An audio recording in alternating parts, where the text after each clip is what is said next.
നമസ്കാരം. എല്ലാ സജ്ജനങ്ങൾക്കും സന്ധ്യാദീപത്തിലേക്ക് സ്വാഗതം.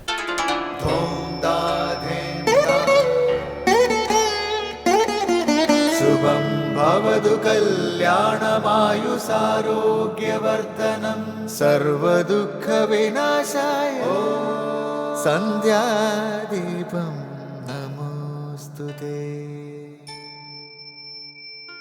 നാമം ജപായനം പുണ്യം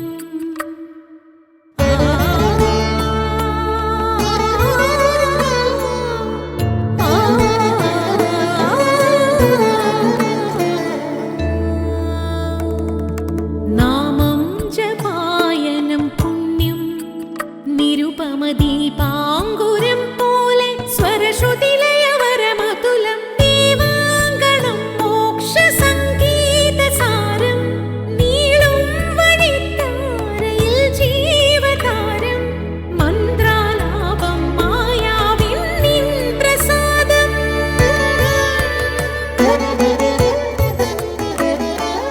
ഇരുൾ നീങ്ങിയുണരുന്ന തെളിനാളദീപം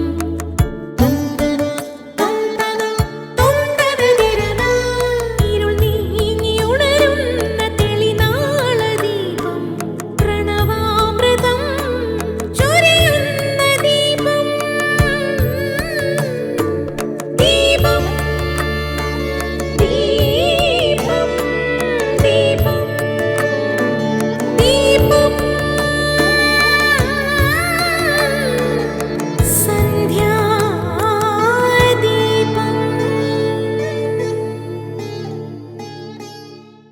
നാളെ വൃശ്ചികം 1. ഇനി നമ്മുടെ പ്രഭാതങ്ങളും സായം സന്ധ്യകളും ശരണം വിളികൾ കൊണ്ട് കൂടുതൽ പവിത്രമാകും. വായുവിന് പോലും കർപ്പൂരത്തിൻ്റെയും പനിനീരിൻ്റെയും ഗന്ധമായിരിക്കും. ശബരിമല വ്രതശുദ്ധിയുടെ മണ്ഡലകാലം നാളെ ആരംഭിക്കും. കലിയുഗവരതനായ ശ്രീ ധർമ്മശാസ്താവിൻ്റെ പുണ്യദർശനത്തിനായി വ്രതമെടുത്ത ഭക്തർ നാളെ മുതൽ മല കയറി എത്തും. ഏത് ഈശ്വരനെ തേടിയാണോ പോകുന്നത്, ആ ഈശ്വരൻ നീ തന്നെ എന്ന ആത്മതത്വം പഠിപ്പിക്കുന്ന പുണ്യസങ്കേതമാണ് ശബരിമല. 41 ദിവസമാണ് ഒരു മണ്ഡലകാലം. അയ്യപ്പ മുദ്ര രുദ്രാക്ഷമാലയിൽ ധരിച്ച് കറുപ്പുടുത്ത് വ്രതശുദ്ധിയോടെയാണ് ഓരോ അയ്യപ്പന്മാരും മല ചവിട്ടുന്നത്. ജീവിതത്തിൽ ചെയ്ത സകല പുണ്യപാപങ്ങളും ഇരുമുടിക്കെട്ടായി ശിരസിലേറ്റി ഭഗവാന്റെ പാദത്തിൽ സമർപ്പിച്ച് മോക്ഷപ്രാപ്തി സങ്കല്പിച്ചുള്ളതാണ് ശബരിമല തീർത്ഥാടന യാത്ര. വ്രതശുദ്ധിയോടെ മല ചവിട്ടുന്ന എല്ലാ ഭക്തർക്കും ശബരീശന്റെ കൃപ ലഭിക്കണമേ എന്ന് പ്രാർത്ഥിക്കുന്നു. തുടർന്ന് നമുക്ക് മാർഗദീപമാകുന്ന ഗുരുവചനം കേൾക്കാം. നിന്നുള്ളിൽ സത്തുണ്ടെങ്കിൽ ചുറ്റുപാടുകൾ എത്ര എതിരാകുന്നുവോ അത്രയ്ക്കും ആ ശക്തി വികസിക്കുമെന്നുള്ളത് ഒരു നിത്യസത്യമാണ്. സ്വാമി വിവേകാനന്ദൻ. അടുത്തതായി ശ്രീ ശങ്കരാചാര്യ രചിച്ച ശിവാനന്ദലഹരിയിലെ ശ്ലോകം ശ്രീ കാവാലം ശ്രീകുമാർ ചൊല്ലുന്നത് കേൾക്കാം.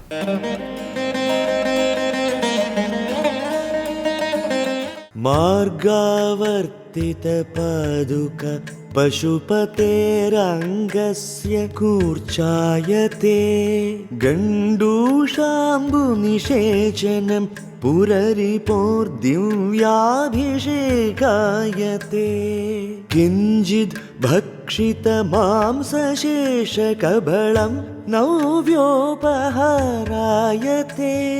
ഭക്തി കിം ന കരോത്യഹോ വനചരോ ഭക്താവതംസായതേ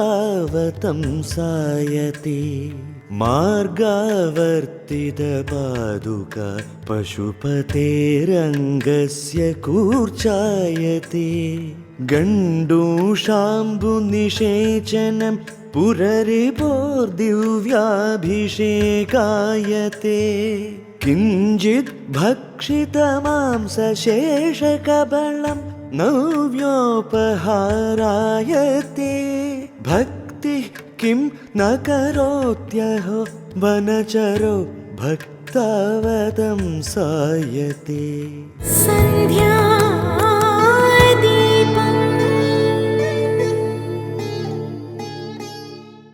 തുടർന്ന് ശ്രീ ശങ്കരാചാര്യരുടെ കൃതികളെ വ്യാഖ്യാനിക്കുന്ന ശങ്കരസ്തോത്രാമൃതം. ഭക്തിയുടെ മഹിമയെക്കുറിച്ച് വിവരിക്കുന്നതാണ് ശിവാനന്ദലഹരിയിലെ 63-ാം ശ്ലോകം. തികച്ചും ആന്തരികമാണ് ആ ഭക്തി. വനവാസിയായ കണ്ണപ്പനെ സ്മരിക്കുന്നതാണ് ഈ ശ്ലോകം. പ്രാകൃതമാണ് കണ്ണപ്പൻ്റെ പൂജകളെങ്കിലും പരിശുദ്ധമായ ഭക്തി കൊണ്ട് ഭക്തോത്തമനാണ് കണ്ണപ്പൻ. അതിനെക്കുറിച്ച് വിവരിക്കുകയാണ് ഇന്ന് ശങ്കര സ്തോത്രാമൃതത്തിൽ സ്വാമി ചിദാനന്ദപുരി.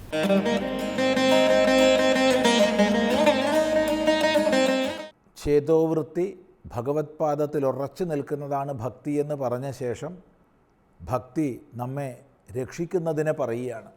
ഭക്തനാകുന്ന പുത്രനെ, ഭക്തിയാകുന്ന ജനനി ഈശ്വരഭാവനയാകുന്ന കട്ടിലിൽ കിടത്തി ആനന്ദാശ്രുക്കളെ കൊണ്ട് രോമാഞ്ചമണിയിച്ച് നിർമ്മല ഭാവം കൊണ്ട് പുതപ്പിച്ച് ഭഗവത് ചരിതാമൃതങ്ങളെ പറഞ്ഞ് വയറ് നിറപ്പിച്ച് രുദ്രാക്ഷം, ഭസ്മം തുടങ്ങിയവയെ കൊണ്ട് രക്ഷ ചെയ്ത് അങ്ങനെ ഭക്തിജനനി നമ്മളെ രക്ഷിക്കുകയാണ്. ഇവിടെ വാസ്തവത്തിൽ ഈ ഭക്തിജനനി എന്ന് പറയുമ്പോൾ പുറമേ നിന്ന് അമ്മ രക്ഷിക്കുന്നത് പോലെയല്ല, അത് ഉള്ളിലാണ് സന്നിവേശിച്ചിരിക്കുന്നത്. ഭക്തനുള്ളിലാണ് ഭക്തിയാകുന്ന അമ്മ ഉള്ളത്.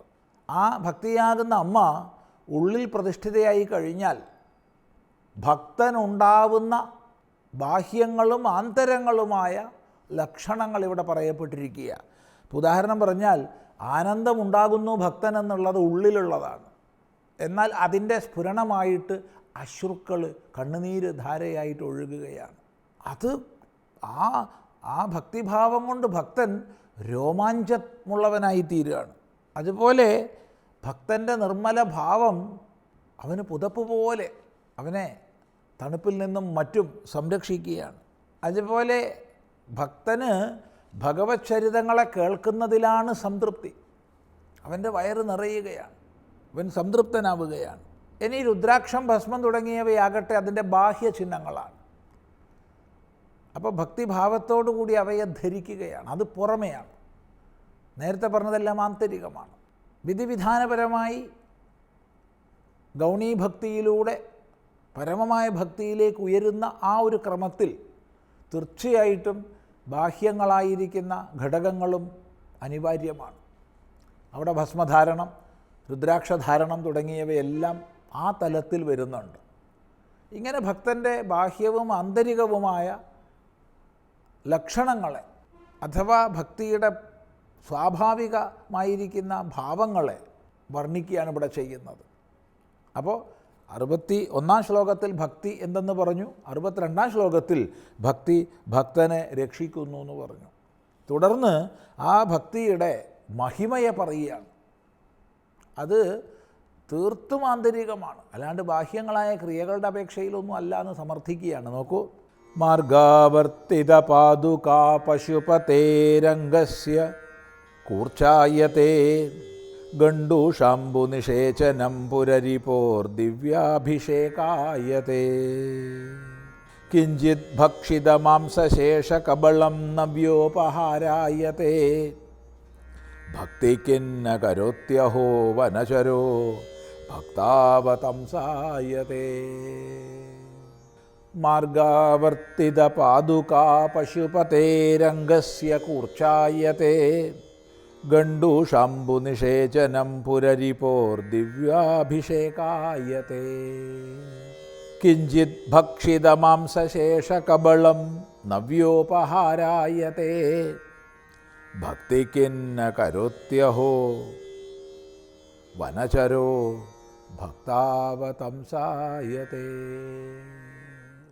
പ്രസിദ്ധമായ കണ്ണപ്പൻ്റെ ചരിതം ഓർമ്മിച്ചുകൊണ്ടാണ് ഈ ശ്ലോകം. കണ്ണപ്പൻ വനചരനാണ്, വനത്തിൽ ജീവിക്കുന്നവനാണ്, വനവാസിയാണ്. പൂജയുടെയോ മറ്റോ വിധാനങ്ങളൊന്നും അറിയില്ല, അതിൻ്റെ ക്രിയകളൊന്നും അറിയില്ല. എന്നാൽ പരിശുദ്ധമായ ഭക്തി ഉള്ളിലുണ്ട്. അപ്പോൾ യാതൊരു വിധിവിധാനവും അറിയാതെ എന്നാൽ പരിശുദ്ധമായ ഭക്തി കൊണ്ട് ഈ കണ്ണപ്പൻ ശിവപൂജ ചെയ്യുകയാണ്. തീർത്തും പ്രാകൃതമെന്ന് തോന്നിയേക്കാവുന്ന ശൈലിയിലാണ് പൂജ. കാരണം വനചരനായ അയാൾക്ക് വിധാനങ്ങളൊന്നും അറിയില്ല.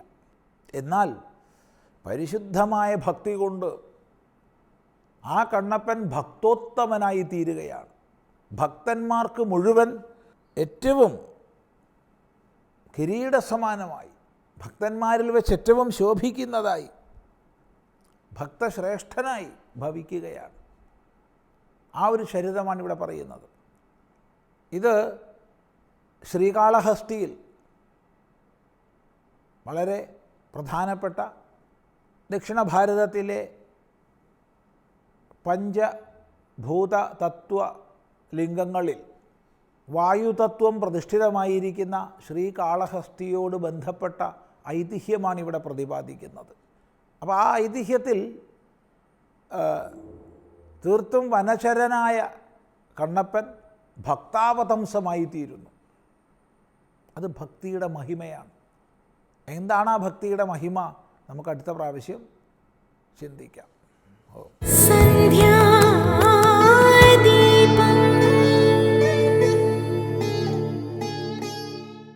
ഏറ്റവും ഒടുവിൽ ദീപാരാധനയാണ്. ക്ഷേത്ര സന്നിധിയിലെത്തി അവിടുത്തെ പ്രതിഷ്ഠാവിശേഷങ്ങൾ അറിഞ്ഞ് ആരതി തൊഴുതു മടങ്ങാം. എല്ലാവർക്കും നമസ്കാരം.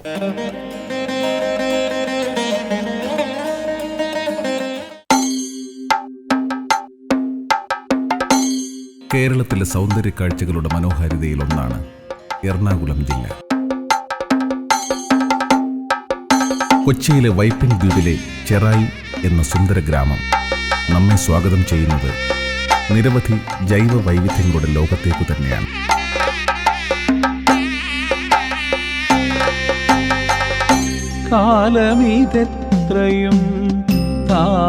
കടൽത്തിരകളും കായലോളങ്ങളും ഒന്നു ചേർന്ന് ആനന്ദിപ്പിക്കുന്ന ചെറായി ഗ്രാമത്തിന്റെ പുലരികളും സന്ധ്യകളും നിലാരാത്രികളുമൊക്കെ അത്രമേൽ ചൈതന്യമുള്ളതാകുന്നത് ഇവിടുത്തെ ജനങ്ങളുടെ ഭക്തിസാന്ദ്രമായ ജീവിതചര്യ കൊണ്ട് തന്നെയാണ്. കഷ്ടമിതെത്രയും കേടു ഞാൻ പറഞ്ഞിട്ടും തേൻമൊഴി നീ. പ്രകൃതി രമണീയമായ ഈ ദേശത്ത് 17-ാം നൂറ്റാണ്ടിൽ പ്രതിഷ്ഠ ചെയ്യപ്പെട്ടു എന്ന് ചരിത്രം പറയുന്ന കേരളത്തിലെ തന്നെ അപൂർവങ്ങളിൽ അപൂർവമായ രക്തേശ്വരി ക്ഷേത്രങ്ങളിൽ ഒന്നാണ് ചെറായി ശ്രീ രക്തേശ്വരി ദേവി ക്ഷേത്രം.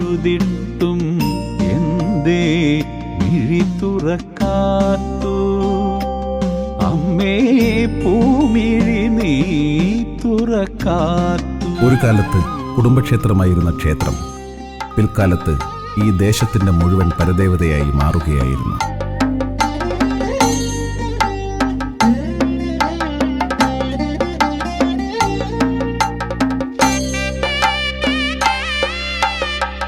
കടലോളം കനിവുള്ള ദേവീ ചൈതന്യം തന്നെയാണ് ഇവിടുത്തെ ഓരോ മനുഷ്യരുടെയും സ്വപ്നങ്ങളിലും പ്രതീക്ഷകളിലും നിറഞ്ഞു നിൽക്കുന്നത്. ക്ഷേത്രമുണ്ടായ കാലം മുതൽക്കേയുള്ള ആചാരാനുഷ്ഠാനങ്ങൾ ഇപ്പോഴും പിന്തുടർന്നു കൊണ്ടുപോകുന്നതിൽ ഈ ഗ്രാമവാസികൾ വളരെയേറെ ശ്രദ്ധ ചെലുത്തുന്നതിന്റെ കാരണം ഉഗ്രരൂപിണിയായ ശ്രീ രക്തേശ്വരി ദേവി ചൈതന്യം കാലാകാലങ്ങളിൽ വർദ്ധിച്ചു വരുന്നു എന്നതുകൊണ്ട് തന്നെയാണ്.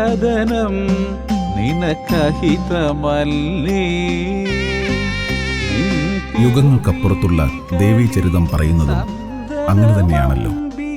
അതാത് കാലഘട്ടങ്ങളിൽ തിന്മകളുടെ മേൽ സംഹാരതാണ്ഡവം നടത്തി ലോകരക്ഷയ്ക്കായി നന്മയുടെ പ്രകാശം വിടർത്തുന്ന ദേവീ ചൈതന്യം കാളിയായും ഭദ്രയായും ലക്ഷ്മിയായും ദുർഗയായും ചാമുണ്ടേശ്വരിയായും രക്തേശ്വരിയായും ഒക്കെ നമ്മുടെ മുന്നിൽ അവതരിക്കുന്നു.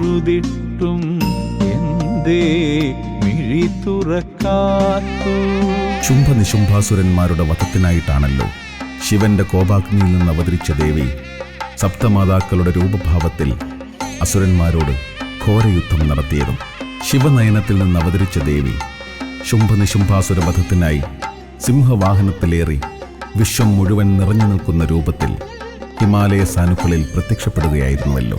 തുടർന്ന് ത്രിലോകങ്ങളെയും ഞെട്ടിക്കുമാറ് ഘോരരൂപിണിയായ ദേവി ശുംഭനിശുംഭാസുരന്മാരുടെ സൈന്യാധിപന്മാരുമായും യുദ്ധം ചെയ്ത് ഓരോരുത്തരെയും നിഷ്പ്രയാസം വധിച്ചുകൊണ്ടിരിക്കുമ്പോഴാണ് അവരുടെ പ്രധാന സൈന്യാധിപന്മാരിൽ ഒരാളായ രക്തബീജാസുരന്റെ വരവ്. ഹിമാലയ സാനുക്കളെ നടുക്കുമാറ് അലറി വിളിച്ചു വരുന്ന രക്തബീജാസുരനെ വധിക്കുക അത്ര എളുപ്പമല്ലേ എന്ന് മനസ്സിലാക്കുന്ന ദേവി അസുരനുമായുള്ള യുദ്ധത്തിനിടയിൽ മറ്റൊരു രൂപം കൈക്കൊള്ളുന്നു. അതാണ് രക്തേശ്വരി സങ്കല്പം. ആയിരം വരമൊന്നും വേണ്ടെനിക്കവിടുത്തെ ദർശന ഭാഗ്യം ഭക്തി അമ്മേ അവിടുത്തെ ദർശനഭാ. രക്തബീജാസുരന്റെ ശരീരത്തിൽ നിന്നും ഭൂമിയിലേക്ക് വീഴുന്ന ഓരോ തുള്ളി രക്തത്തിൽ നിന്നും പുതിയൊരസുരൻ ജനിക്കുന്നു. അതുകൊണ്ടാണ് ഈ അസുരന് രക്തബീജാസുരൻ എന്ന പേരുണ്ടാകുന്നത്. കാത്തു അമ്മേ പൂമിഴി നീ തുറക്കാത്തു. കഷ്ടമിതെത്രയും ഭൂമിയിലേക്ക് വീഴുന്ന ഓരോ തുള്ളി ചോരയിൽ നിന്നും ഓരോ രക്തബീജാസുരന്മാർ ജനിക്കുന്നതുകൊണ്ട് രക്തബീജാസുര വധത്തിനായി യുദ്ധത്തിനിടയിൽ രക്തേശ്വരി ഭാവത്തിൽ അവതരിച്ച ദേവീരൂപം അസുരന്റെ ശരീരത്തിൽ നിന്ന് വീഴുന്ന ഒരു തുള്ളി ചോര പോലും ഭൂമിയിലേക്ക് പതിക്കാതെ പാനം ചെയ്തുകൊണ്ടേയിരുന്നു. അതുകൊണ്ടാണ് ദേവിയെ രക്തേശ്വരി സങ്കല്പത്തിൽ പ്രതിഷ്ഠിച്ച് ഭക്തജനങ്ങൾ ആരാധിക്കാൻ തുടങ്ങിയത്. അമ്മേ പൂമിഴി നീ തുറക്കാത്തു. ശുംഭനിശുംഭാസുരന്മാരെ വധിക്കുന്നതുവരെ നീണ്ടുനിന്ന ഘോരയുദ്ധത്തിൽ ദേവി പിന്നെയും വിവിധ ഭാവങ്ങളിൽ അവതരിച്ചുവെന്നാണ് പറയപ്പെടുന്നത്. ഇതിനെ സപ്തമാതാക്കളുടെ അവതാരമെന്നാണ് വിശേഷിപ്പിക്കുന്നത്. ഇങ്ങനെയുള്ള സപ്തമാതാക്കളിൽ ഒരാളായ ഉഗ്രരൂപിണിയായ ശ്രീ രക്തേശ്വരി ദേവിയെ തന്നെയാണ് ചെറായി ക്ഷേത്രത്തിൽ പ്രതിഷ്ഠിച്ച് ആരാധിക്കുന്നു എന്നതാണ് ഈ ക്ഷേത്രത്തിൻ്റെ ഏറ്റവും വലിയ പ്രത്യേകതകളിൽ ഒന്ന്. അതുകൊണ്ട് തന്നെ ചെറായി ശ്രീ രക്തേശ്വരി ദേവി ദർശനം സർവപാപമുക്തിക്കും തിന്മകളിൽ നിന്ന് നന്മകളിലേക്കുള്ള പ്രയാണം നടത്തി കർമ്മവഴികൾ വിശുദ്ധമാക്കുന്നതിനും അത്യുത്തമമാണ് എന്ന് പഴമക്കാർ പറയുന്നു.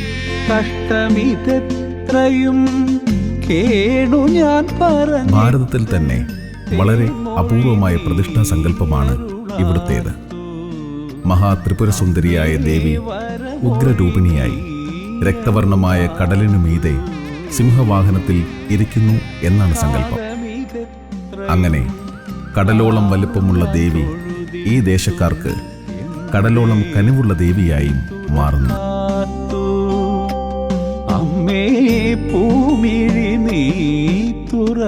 ക്ഷേത്ര ചരിത്രം തുടങ്ങുന്നത് ഇങ്ങനെയാണ്. 17-ാം നൂറ്റാണ്ടിൽ വടക്കേ മലബാറിൽ നിലനിന്ന കരിപ്പത്തില്ലത്തെ കാരണവരാണ് ഈ ദേശത്ത് ദേവിയെ കുടിയിരുത്തിയത്. കാരണവരെ മുത്തപ്പൻ എന്ന വിളിപ്പേരുള്ള ദൈവസങ്കല്പത്തിൽ ക്ഷേത്രമുറ്റത്ത് പ്രതിഷ്ഠിച്ച് പൂജാതി കർമ്മങ്ങൾ നടത്തുന്നു.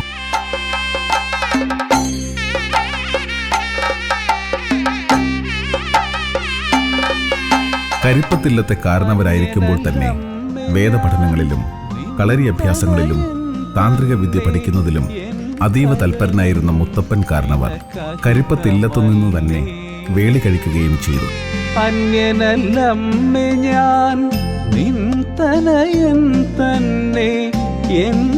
ഒരിക്കൽ ഇല്ലത്തുനിന്നും കുടുംബസമേതം യാത്ര തിരിക്കുന്ന മുത്തപ്പൻ ഇല്ലത്ത് കുടിയിരുത്തിയിരുന്ന ശ്രീ രക്തേശ്വരി ദേവി ചൈതന്യത്തെ തന്റെ ഉപാസനാമൂർത്തിയായി ആവാഹിക്കുകയും ചെയ്തു.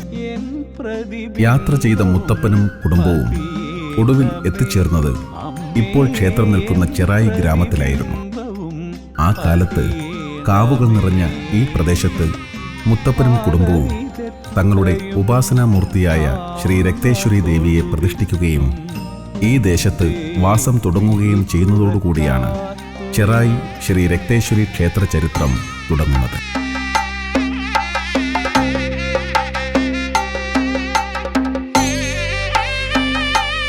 ദേവിയുടെ അപാര ചൈതന്യം അനുഭവിച്ചറിഞ്ഞ പുളിയാമ്പുള്ളി തമ്പുരാനായിരുന്നു ആ കാലത്തെ ആദ്യത്തെ ക്ഷേത്രം നിർമ്മിച്ചത്.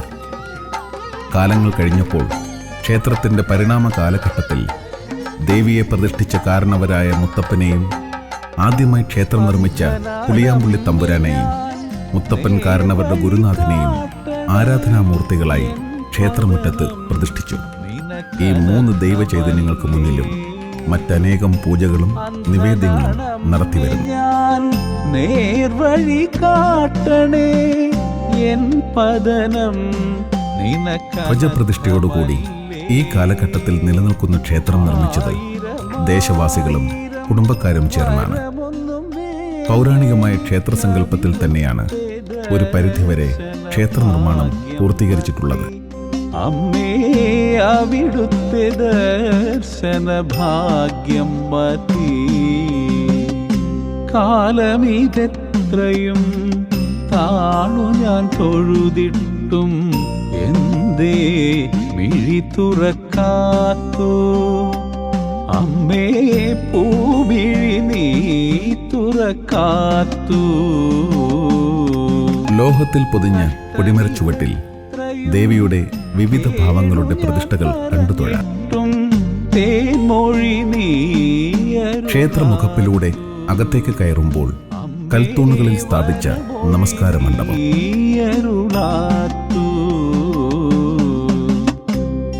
നമസ്കാര മണ്ഡപത്തിന്റെ മേൽക്കൂരകളിൽ പൗരാണിക ക്ഷേത്രങ്ങളിലേതെന്നതുപോലെ തടിയിൽ കൊത്തിയ ചിത്രപ്പണികളും കാണാം. നമസ്കാര മണ്ഡപത്തിന് മുന്നിൽ നിന്ന് ശ്രീകോവിലിനുള്ളിലെ ശ്രീ രക്തേശ്വരി ദേവിയെ തൊഴാം.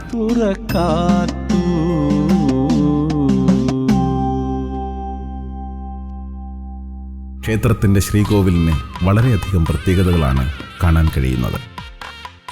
ഇരുനിലകളുള്ള ഉയർന്ന ശ്രീകോവിൽ മഹാക്ഷേത്രങ്ങളുടേത് എന്ന പോലെ തോന്നിക്കുന്നു.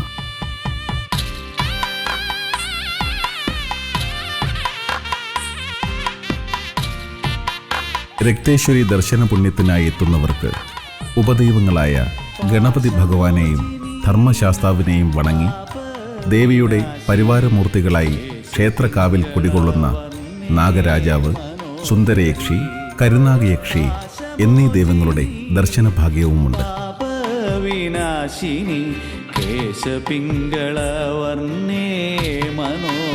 മേടമാസത്തിലെ രേവതി നക്ഷത്രം ആറാട്ടോടുകൂടി 7 ദിവസത്തെ ഉത്സവത്തിൽ എല്ലാ വർഷവും കേരളത്തിന് തന്നെ പ്രശസ്തരായ 5 ഗജവീരന്മാരെ എഴുന്നള്ളിച്ച് ഉത്സവം ഗംഭീരമാക്കുന്നു. ക്ഷേത്രത്തിലെ ഉത്സവങ്ങളിലും മറ്റ് പ്രധാന ആത്മീയ പ്രവർത്തനങ്ങളിലും സ്ത്രീകളുടെ കൂട്ടായ്മ വളരെയധികം ശ്രദ്ധേയമായിട്ടുള്ളതാണ്.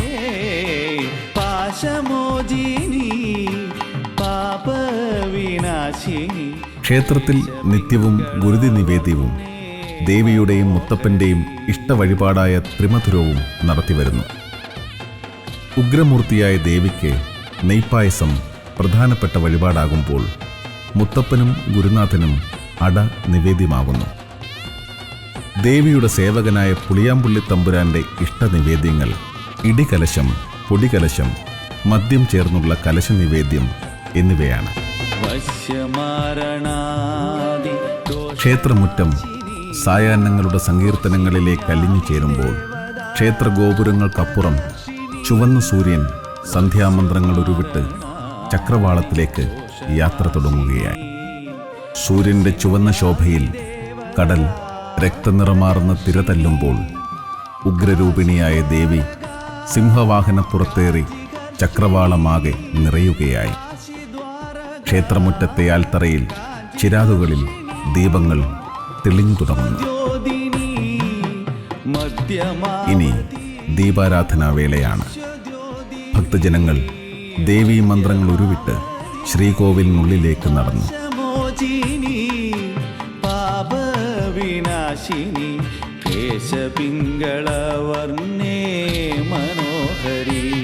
ത്രിസന്ധികളിലേക്ക് ഇരുൾ പരക്കുമ്പോൾ ശ്രീകോവിലിനുള്ളിലെ മോക്ഷസാഗരമായ ദേവിയിൽ നിന്ന് ഭക്തരുടെ ഉള്ളിലേക്ക് ശാന്തിയുടെ കുളിർക്കാറ്റ് വീശുകയായി.